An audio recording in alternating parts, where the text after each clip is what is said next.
Hi அனைவருக்கும் வணக்கம். நான் உங்கள் ரம்யா. இந்த நாள் இனிய நாளாக அமையட்டும். நான் ஏற்கனவே பெண் பிள்ளைகள் பாதுகாப்பு பற்றி முன்னாடி வீடியோ இந்த சேனல் ஸ்டார்டிங்கில் ஒரு வீடியோ போட்டிருந்தேன் நான். அது எந்தளவுக்கு ரீச்சாச்சுன்னு தெரில. இருந்தாலும் என்னோடய மனக்குமுறல் அடங்கலைங்க. இன்னமும் நம்ம நாட்டில் சின்ன சின்ன பிள்ளைங்க சீரழிக்கப்பட்டுக்கிட்டு தான் இருக்காங்க. அதுவும் யார்? சொந்தக்காரங்களாலேயே. ரொம்ப அசிங்கமாக இருக்குது. இதுக்கு காரணம் யார்? பெற்றவங்க நீங்கள் தான். நீங்கள் மட்டும்தான் உங்கள் பிள்ளைங்களோட இந்த நிலைமைக்கு காரணம். மற்றவங்கள காரணம் சொல்கிறத விட பெற்றவங்க நீங்கள். அந்த பிள்ளைக்கிட்ட அந்த பிள்ளைங்க எந்த பிள்ளைங்களும் வாயை திறந்து உடனே சொல்லாதுங்க.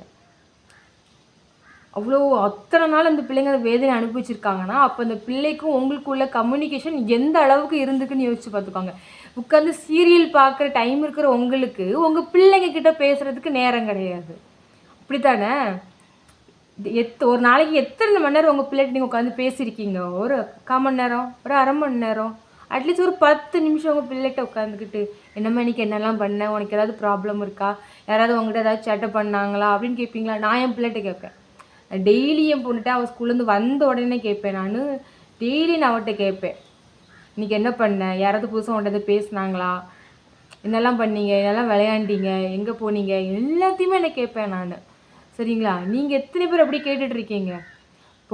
பொம்பளை பிள்ளைங்கன்னு கிடையாதுங்க, சின்ன ஆம்பளை பசங்களுக்கும் இந்த ப்ராப்ளம் நடந்துட்டு தான் இருக்குது. நீங்கள் நினைக்கிறீங்க பெண் பிள்ளைகளுக்கு மட்டும்தான் இந்த ப்ராப்ளம் நடக்கணும். ஐயோ சத்தியமாக இல்லை. நம்ம நாட்டில் இருக்கிற இந்த காவாலி பசங்க தெரியுமா, காம அரக்கனுங்க, அந்த நாய்ங்களால் சின்ன சின்ன சிறுவர்களுமே பாதிக்கப்படுறாங்க. சிறுவர்கள் சிறுமிகள் அனைவருமே பாதிக்கப்படுறாங்க. பெரிய பெண்களும் பாதிக்கப்படுறாங்க. ஆனால் இந்த சின்ன குழந்தைங்களுக்கு அப்யூஸ் இருக்குது தெரியுமா, அதெல்லாம் ரொம்ப ரொம்ப ரொம்ப அதிகமாகிட்டே இருக்குது. என்ன காரணம்? இத்தனைக்கும் இன்னொன்று கேட்குறேன் நான், மேக்ஸிமம் இந்த மாதிரி விஷயங்களில் அரெஸ்ட் ஆகிறதுன்னு பார்த்தீங்கன்னா அதுவும் சிறுவர்களுங்க, சின்ன பசங்க. அவங்களுக்கு யார் சொல்லி கொடுக்குறா? உன் பையன் ஃபோனை எடுத்துகிட்டு உட்காந்துருக்கானா, அவன் ஃபோனில் என்னத்தை பார்க்குறான், நீ பார்க்குறியா இல்லையா? எதுக்கு ஃபோன் ஃபஸ்ட் நீ வாங்கி கொடுக்குற? காலேஜ் போனப்பறம் அவனே சம்பாதிச்சு வாங்கிட்டு போகிறான். சின்ன படிக்கிற பையன், ஸ்கூல் பையனு கையில் ஃபோனை வாங்கி கொடுத்துறீங்க, அடம்பிடிச்சி கேட்கான்னு வாங்கி கொடுத்துறீங்க. அவன் அந்த ஃபோனில் உட்காந்து என்ன பார்க்குறான்னு பெற்றவங்க என்னத்தை கவனிக்கிறீங்க? நீங்கள் எதையும் கவனிக்கிறது கிடையாது. பொம்பளை பிள்ளைங்கன்னு சரி, ஆம்பளை பசங்களும் சரி, சின்ன பசங்களுக்கு எதுக்கு phone first? Okay, online class, ஏன் உன் ஃபோனை கொடு, இல்லை ஆன்லைன் கிளாஸ் முதல்ல ஃபோனை வாங்கிக்கோங்க. அடம்பிடிச்சி கேட்காங்கன்னு உடனே ஃபோனை வாங்கி கொடுத்துட்றது. அவன் ஃபோனில் என்னத்தை பார்க்குறான்? மேக்ஸிமம் இந்த காலத்து பசங்க கெட்டு போகிறதே அந்த ஃபோனை பார்த்து தான். ஃபோனில் பார்க்கக்கூடாத விஷயங்களை பார்த்து தான் அந்த பசங்க கெட்டு போகிறாங்க. இன்றைக்கி அதோட நிலமை நிறைய சிறுமிகள் இந்த மாதிரி பாலியல் ரீதியாக பாதிக்கப்படுறாங்கன்னா அவங்க அந்த பாதிப்புக்கு உள்ளாக்குறதே யாருன்னு பாருங்கன்னா 18 வயசுக்கு உள்ள சிறுவர்களும் அதில் அடங்குறாங்க. இது ரொம்ப வேதனை தர வேண்டிய விஷயம். இன்னொன்று, நம்ம நாட்டில் சட்டம் இப்போ இந்த ரீசெண்டாக விழுப்புரத்தில் ஒரு கேஸ் நடந்துச்சுல, 20 வருஷம் கடுங்காவல் தண்டனை. என்னத்துக்கு கடுங்காவல் கொடுத்துட்டீங்க நீங்கள்? 20 வருஷமும் 3 வேளையும் சாப்பாடு போடாமல் இருக்க போகிறீங்களா? 3 வேளையும் கொட்டிக்கிட்டு அவன் ஜெயிலில் தான் இருக்க போகிறான், உயிரோடு தானே இருக்க போகிறான். பெரிய தண்டனை கொடுத்துட்டாங்க, 20 வருஷம் கடுங்காவல் தண்டனை. இந்த மாதிரி நாய்களெல்லாம் ஒருத்தன் தப்பு பண்ணுற நாயெல்லாம் நடுரோட்டை நிற்க வச்சு அவன் கையையும் காலையும் நீ வெட்டுனேன்னா அடுத்த மற்ற நாய்க்கு இந்த தப்பு பண்ணுற தைரியம் வருமா? ஃபஸ்ட்டு வராதுல்ல. ஏன் அந்த தண்டனை கொண்டு வர மாட்டேங்கிறீங்க? கேட்டால் மனித உரிமை மீறல்னு சொல்லுவீங்க நீங்கள். சின்ன சின்ன பிள்ளையை சிதைக்கிறான் அந்த நாயை அவங்க போய் ஜெயிலுக்குள்ள வச்சு பத்திரமா பாதுகாத்து நல்லா சாப்பாடு போட்டு அவர் அங்கே உள்ள இருப்பாராம், உசுரோடு இருப்பாராம். இந்த பிள்ளை நாளைக்கு நடமாட முடியுமா? சமூகம் எப்படிப்பட்ட சமூகம்? வெளியே போகுதுங்களே, இந்த பிள்ளை போகும்போது பின்னால் கை நீட்டி பேசுவானுங்களா இல்லையா? அவ்வளோவே தப்பு பண்ணவங்கள பிடிச்சிட்டிங்க. தப்பு பண்ணாத நாய்களே நிறையா வெளியில் லாங்கிட்டு இருக்கோங்க. அந்த நாய்ங்க அந்த பிள்ளைங்களையும் தப்பாக தானே பார்த்துட்ருக்கோம். நீ ஒரு நாய்க்கு அந்த தண்டனை கொடுத்தேன்னா மற்றவங்க தப்பு பண்ண மாட்டாங்கல்ல.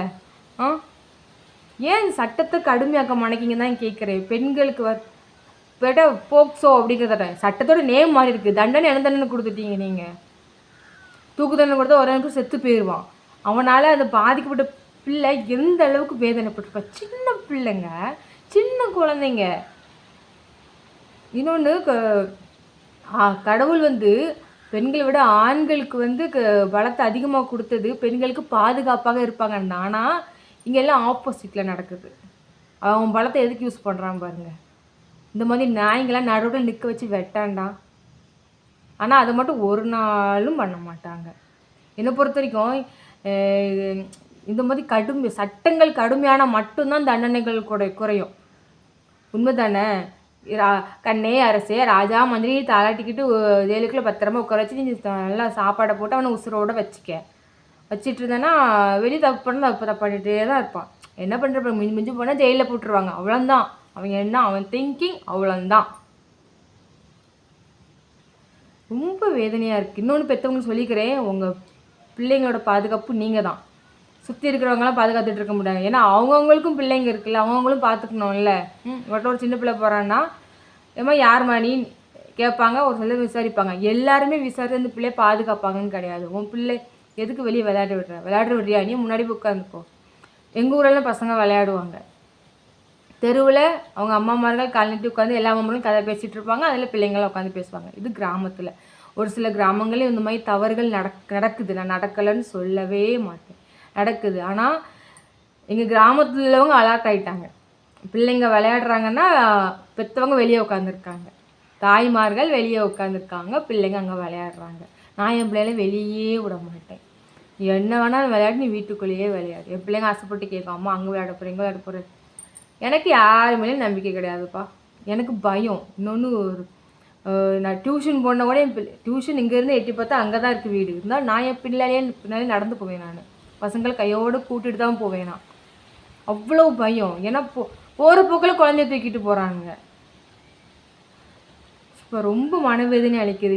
இன்னமும் இந்த இன்னிலேருந்து தயவு செஞ்சு மாற்றிக்கோங்க. உங்கள் பிள்ளைங்கிட்ட உட்காந்து கேளுங்க, உனக்கு அது பிரச்சனை இருக்கா, உன்னை யாராவது பயன்படுத்துகிறாங்களான்னு கேளுங்க. சின்ன பிள்ளைங்களுக்கு நீங்கள் அவங்க பாஷையில் கேட்கணும், உன்னை யாராவது பயன்படுத்துகிறாங்களா அப்படின்னு சொல்லி கேளுங்க. உன்னை யாராவது மிரட்டினாங்களா, உனக்கு யாராவது தேவையில்லாமல் சாக்லேட் ஏதாவது வாங்கி கொடுத்தாங்களா, நீ அம்மாக்கிட்ட தைரியமாக சொல்லு, அம்மா பார்த்துக்கிறேன் அப்படின்னு பிள்ளைங்க மனசில் உங்கள் மேலே உள்ள நம்பிக்கையை பலப்படுத்துங்க. அப்போ தான் என்ன நடந்தாலும் பசங்க வந்து சொல்லுவாங்க. என்ன நடந்தாலும் அம்மா அம்மான்னு வந்து சொல்லுவாங்க. சில பேர்லாம் பசங்க பேசுகிறத காது கொடுத்து கேட்குறல, சும்மா இருங்க வேண்டியது, கொஞ்சம் பேண்ட் உட்காந்து சீரியல் பார்க்க வேண்டியது. உங்களுக்கு சீரியல் பார்க்குறதுக்கும் செல்லுன்னு இருக்குன்னு நேரம் கரெக்டாக இருக்குது. அப்புறம் என்னென்னு பிள்ளைகிட்ட உட்காந்து பேச டீல் ஒரு 10 நிமிஷம் 15 நிமிஷம். பெண் பிள்ளைகள்ட்டையும் சரி ஆண் பிள்ளைங்கள்ட்டையும் சரி தயவு செஞ்சு கேளுங்க. ஏன்னா ஆண் குழந்தைகளுக்குமே இந்த மாதிரி பாலியல் சீண்டல்கள் நடந்துட்டு தான் இருக்குது. ஸோ அதனால் உங்கள் பிள்ளைங்கிட்ட தயவு செஞ்சு நீங்கள் எனக்கு ஏதாவது பிரச்சனையா அப்படின்னு சொல்லி நிதானமாக கேளுங்க. யாராவது கேளுங்க, குட் டச் பேட் டச் பற்றி சொல்லி கொடுங்க. உன்னை யாராவது இங்கே தொட்டாங்களா அங்கே தொட்டாங்களா, யாராவது உன்கிட்ட தப்பாக ஏதாவது பேசுனாங்களா அப்படிங்கிற மாதிரி பசங்கிட்ட மனசு விட்டு பேசுங்க. பெற்றவங்க மேலே பிள்ளைங்களுக்கு பயம் வந்துட்டுனா பிள்ளைங்க எப்படி மனசு விட்டு பேசுவாங்க? அந்த பயத்தை முதல்ல போக்குங்க. ஒரு ஃப்ரெண்டாக உட்காந்து டெய்லி ஒரு 10-15 நிமிஷம் உங்கள் பிள்ளைங்கிட்ட மனசு விட்டு பேசுங்க. பிள்ளைங்கள தனியாக எங்கேயும் விடாதீங்க. கடைக்கு போகிறேன்னு அனுப்பாதீங்க.